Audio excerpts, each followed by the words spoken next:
Bismillahirrahmanirrahim. Man arada dunya fa'alaihi bil ilmi wa man arada al akhirata fa'alaihi bil ilmi wa man arada huma fa'alaihi bil ilmi. Rawahu Ahmad. Yang artinya, barang siapa yang hendak menginginkan dunia, maka hendaklah ia menguasai ilmu. Barang siapa yang menginginkan akhirat, maka hendaklah ia menguasai ilmu. Dan barang siapa yang menginginkan keduanya, dunia dan akhirat, hendaklah ia menguasai ilmu. Hadis riwayat Ahmad. Tata cara toharoh atau tata cara bersuci yang pertama yaitu dengan mandi. Mandi memiliki tujuan untuk membersihkan dari hadas besar. Yang kedua yaitu dengan istinja, bertujuan untuk membersihkan atau membasuh kubul atau dubur dari kotoran atau najis. Yang ketiga yaitu dengan berwudu. Berwudu sendiri memiliki tujuan untuk menghilangkan dari hadas kecil. Dalil yang menjelaskan tata cara toharoh terdapat dalam Quran surat Al-Baqarah ayat 222 yang berbunyi Bismillahirrahmanirrahim. Innallaha yuhibbut tawwabina wa yuhibbul mutatahhirin. Yang artinya sesungguhnya Allah mencintai orang-orang yang bertaubat dan orang-orang yang menyucikan diri. Quran surat Al-Baqarah ayat 222. Hikmah toharoh yang pertama yaitu bersuci, karena bersuci merupakan salah satu fitrah manusia sebagai umat Islam. Yang kedua, menjaga kemuliaan dari umat Islam. Yang ketiga, selalu menjaga diri dan menjaga kesehatan dari berbagai jenis penyakit. Yang keempat, setiap umat Islam memang wajib mensucikan diri, baik secara lahir, batin maupun jasmani dan rohani. Tata cara sholat. Sholat merupakan perbuatan yang diawali dengan takbiratul ihram dan diakhiri dengan salam dengan syarat rukun tertentu.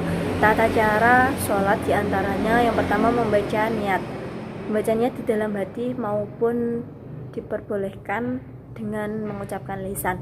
Selanjutnya yaitu membaca takbiratul ihram, kemudian membaca surat Al-Fatihah, lalu membaca surat pendek, dan kemudian ruku dengan tumakninah, iktidal, sujud dengan tumakninah, duduk di antara dua sujud, dan salam.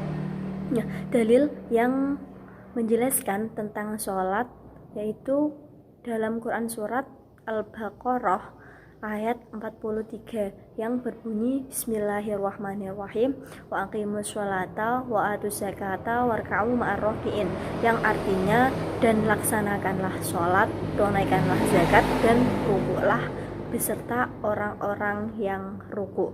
Quran surat Al-Baqarah ayat 43. Nah, hikmah sholat yang pertama yaitu menyadarkan kita bahwa pada hakikatnya tiada yang memberikan pertolongan pada kita selain Allah Subhanahu wa taala. Yang kedua, memperkuat akidah dan keimanan kita kepada Allah Subhanahu wa taala. Yang ketiga yaitu mendekatkan diri kepada Allah. Tata cara puasa yaitu menahan diri dari makan dan minum serta segala perbuatan yang membatalkan puasa, mulai dari terbitnya fajar hingga terbenamnya matahari dengan syarat tertentu. Tata cara berpuasa yang pertama yaitu diwajibkan untuk berniat. Yang kedua dianjurkan untuk sahur serta mengakhirkannya. Terus berpuasa dari terbitnya fajar hingga terbenamnya matahari. Yang keempat yaitu menahan diri dari perbuatan yang membatalkan puasa dan tidak menjadikan puasa itu sia-sia. Yang terakhir yaitu mensegerakan berbuka puasa.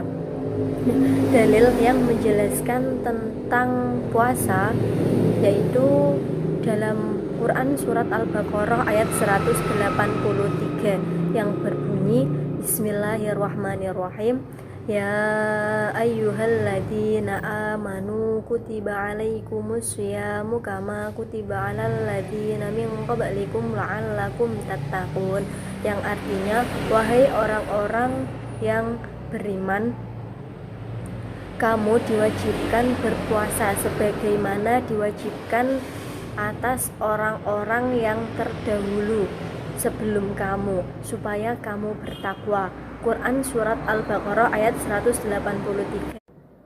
Hikmah berpuasa yang pertama yaitu mendapatkan pahala, yang kedua mendekatkan diri kepada Allah, menjauhkan diri dari maksiat, baik untuk kesehatan tubuh, yang terakhir yaitu menahan diri dari hawa nafsu. Tata cara zakat.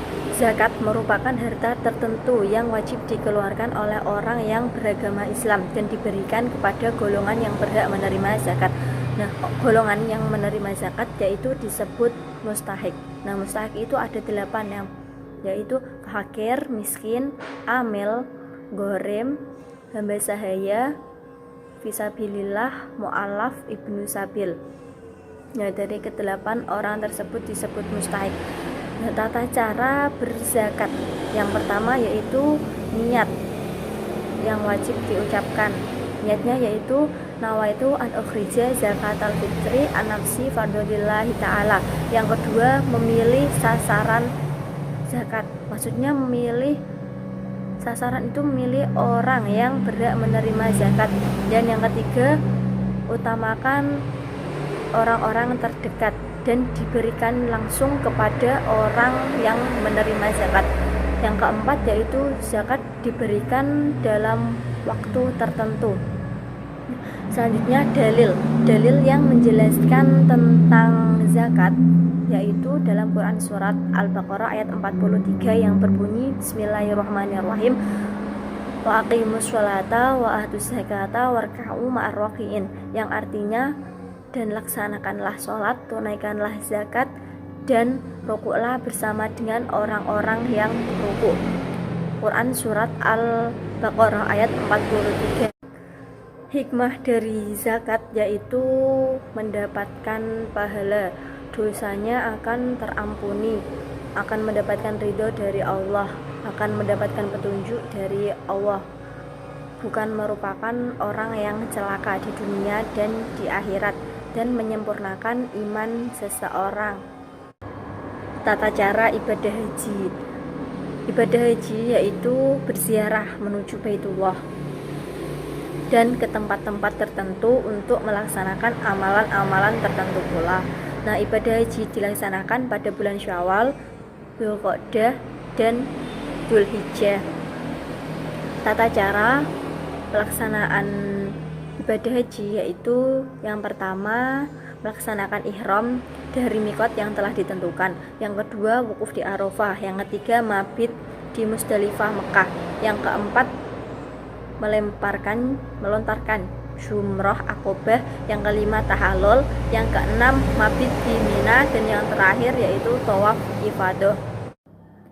Dalil yang menjelaskan tentang ibadah haji terdapat dalam Quran Surat Ali Imran ayat 97 yang berbunyi Bismillahirrahmanirrahim, walillahi hajjul baiti man istata'a ilaihi sabila wa man kafara fa innallaha ghaniyun 'anil 'alamin, yang artinya mengerjakan haji merupakan kewajiban hamba terhadap Allah, yaitu bagi yang mampu mengadakan perjalanan ke Baitullah. Barang siapa mengingkarinya, maka sesungguhnya Allah Maha Kaya, tidak memerlukan sesuatu dari semesta alam. Quran Surat Ali Imran ayat 97.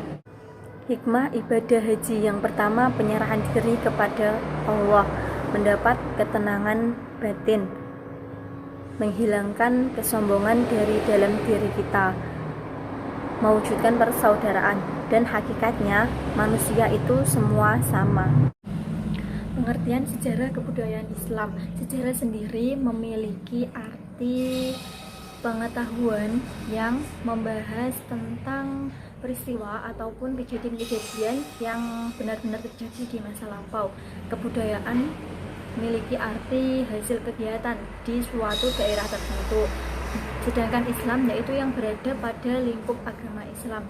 Jadi sejarah kebudayaan Islam merupakan sebuah mata pelajaran yang di dalamnya itu membahas tentang peristiwa atau catatan peristiwa ataupun juga kejadian-kejadian yang benar-benar terjadi di masa lampau yang berupa perkembangan hasil pemikiran dan perasaan manusia pada masa Islam atau yang dipengaruhi oleh Islam sejak zaman Nabi Muhammad SAW sampai sekarang.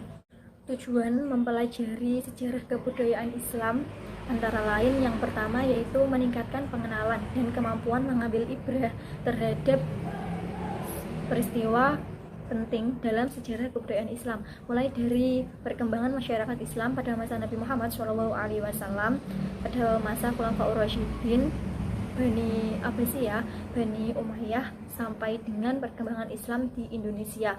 Yang kedua, mengapresiasi fakta dan makna peristiwa-peristiwa bersejarah dengan mengaitkannya dengan fenomena kehidupan sosial, ekonomi, politik, budaya, iptek, dan seni. Yang ketiga yaitu meneladani nilai-nilai dan tokoh-tokoh yang berprestasi di dalam peristiwa bersejarah tersebut. Urgensi dalam mempelajari sejarah kebudayaan Islam antara lain yaitu dapat mengetahui dan memahami pertumbuhan dan perkembangan peradaban Islam mulai sejak zaman lahirnya Islam sampai sekarang, serta dapat memunculkan sikap positif terhadap berbagai perubahan sistem peradaban Islam. Yang pertama, kisah Nabi Yusuf alaihissalam dan saudaranya. Nah, dari kisah tersebut dapat mengajarkan kita bahwa kita jangan iri terhadap orang lain, serta keteguhan hati menjaga diri dari godaan-godaan syaitan. Yang kedua, kisah tentang pembinasaan kaum Samud. Nah, dari kisah tersebut dapat mengajarkan kita bahwa jangan hanya memikirkan dunia saja, jangan melupakan akhirat. Percaya pada peringatan Allah yang sudah tertera dalam Al-Quran. Yang ketiga, kisah tentang Qarun.